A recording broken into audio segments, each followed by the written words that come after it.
Hello students, welcome to our channel. Students, आज हम उड़ान वर्कबुक में जो सोशल साइंस पोर्शन है उसमें सामाजिक एवं राजनीतिक जीवन का पार्ट 2 धर्मनिरपेक्षता की समझ करेंगे। तो चलिए स्टार्ट करते हैं पार्ट 2 धर्मनिरपेक्षता की समझ। आपको यह जानकारी है कि किसी भी देश को चलाने के लिए मुख्य नियमों को संविधान कहा जाता है।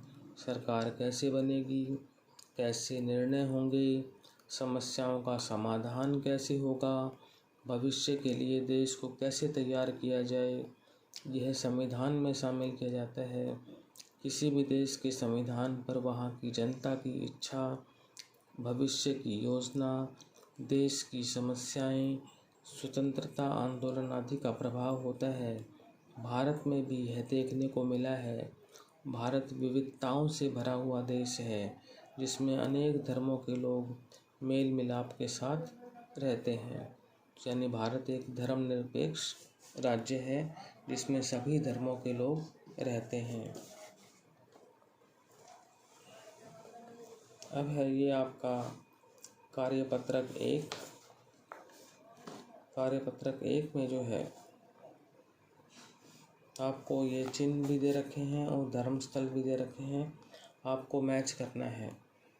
भारत में मुख्यतः कौन कौन से 4 धर्म पाए जाते हैं, धर्मस्थल व चिन्ह का धर्म के साथ मिलान करें। तो स्टूडेंट्स, पहला जो ये चिन्ह है ये मस्जिद का चिन्ह है, तो हमने इसको मस्जिद के साथ मिलान कर दिया है और वहाँ मस्जिद लिखा हुआ है। तो फर्स्ट जो चिन्ह है वो मस्जिद के साथ जो है मिलान होगा। मस्जिद जो है वो धर्मस्थल है। सेकंड जो चिन्ह है वो है आपका गुरुद्वारे का चिन्ह। सेकंड जो चिन्ह है वो गुरुद्वारे का चिन्ह है, तो गुरुद्वारा लिखा हुआ है और सेकंड चिन्ह को जो है गुरुद्वारे के साथ मैच किया गया है। थर्ड है चर्च का चिन्ह, और जो थर्ड का जो चिन्ह है चर्च का, उसको जो धर्मस्थल है चर्च उसके साथ मैच किया हुआ है और वहाँ चर्च लिखा हुआ है।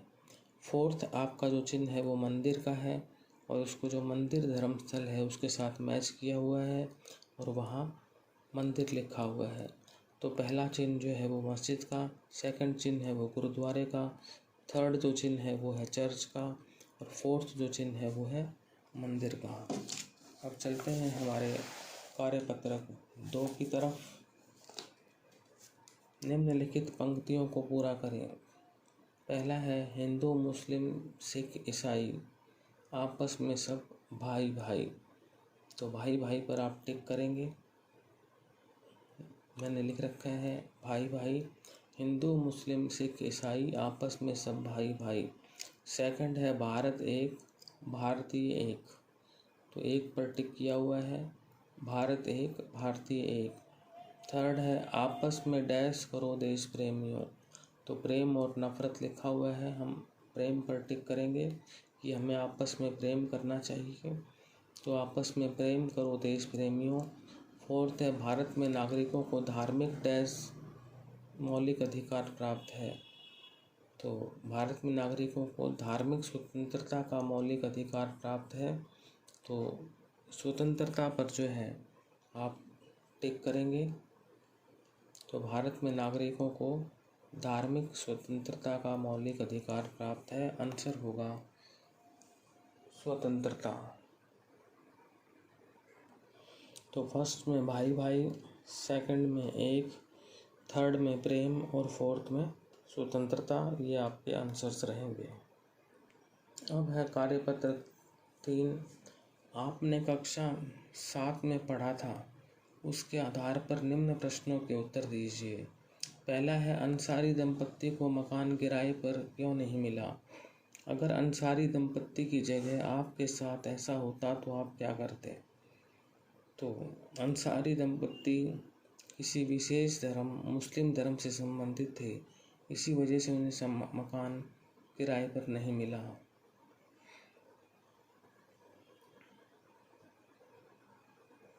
तो आपका क्वेश्चन है, अंसारी दंपत्ति को मकान किराए पर क्यों नहीं मिला। अगर अंसारी दंपत्ति की जगह आपके साथ ऐसा होता तो आप क्या करते। तो आंसर हमने लिखा है कि अंसारी दंपत्ति किसी विशेष धर्म यानी मुस्लिम धर्म से संबंधित थे, इसी वजह से उन्हें मकान किराए पर नहीं मिला।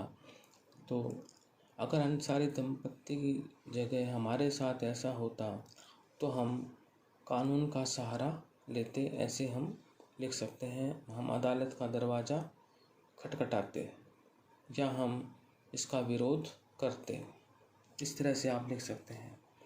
सेकंड क्वेश्चन है, अगर देश का कानून बनाने का कार्य आपको करना हो तो आप धर्म के मामले में कैसा कानून बनाएंगे। अगर देश का कानून बनाने का कार्य मुझे करना हो तो मैं ऐसा कानून बनाऊं जो सभी धर्मों को बराबर दर्जा दे। तो यदि मुझे देश का कानून बनाने का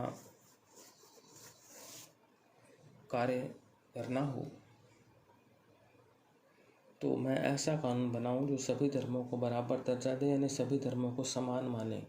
मैं ऐसी व्यवस्था स्थापित करूं कि सभी धर्मों के लोग अपने पूजा स्थल बना सकें तथा अपने अपने रीति रिवाजों से अपने इष्ट देवता की पूजा कर सकें।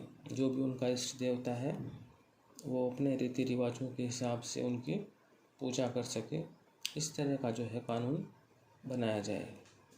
अब है कार्यपत्रक 4। आप एक ऐसी तस्वीर बनाएं जिससे सभी धर्मों का आपस में भाईचारा बढ़े। तो चारों धर्म, जैसे मान लो हिंदू, मुस्लिम, सिख, ईसाई, इस तरह की जो है एक आप तस्वीर बनाएं जिसमें कि सभी धर्मों का आपस में भाईचारा जो है वो दिखाया जाए। तो ये आपके लिए सेल्फ एक्टिविटी क्वेश्चन हो गया। अब चलते हैं हम कार्यपत्रक 5 पर। अपने परिवार या आस पड़ोस से किसी बुजुर्ग व्यक्ति से मारकाट के बारे में जानकारी प्राप्त करें। जब अपना देश आज़ाद हुआ, धार्मिक कट्टरता के कारण धर्म के आधार पर बहुत मारकाट हुई थी, जिसका संविधान पर क्या प्रभाव हुआ।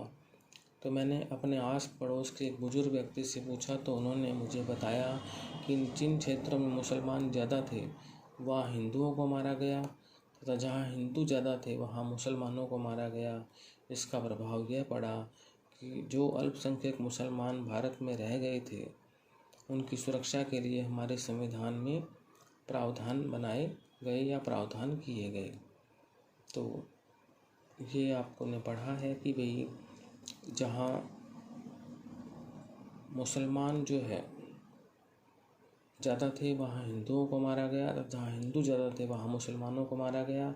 इसका प्रभाव या परिणाम यह हुआ कि जो अल्पसंख्यक मुसलमान भारत में रह गए थे उनकी सुरक्षा के लिए हमारे संविधान में प्रावधान बनाए गए।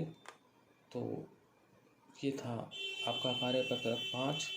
तो स्टूडेंट्स, इसी के साथ हमारा आज का वीडियो यहीं पर समाप्त होता है।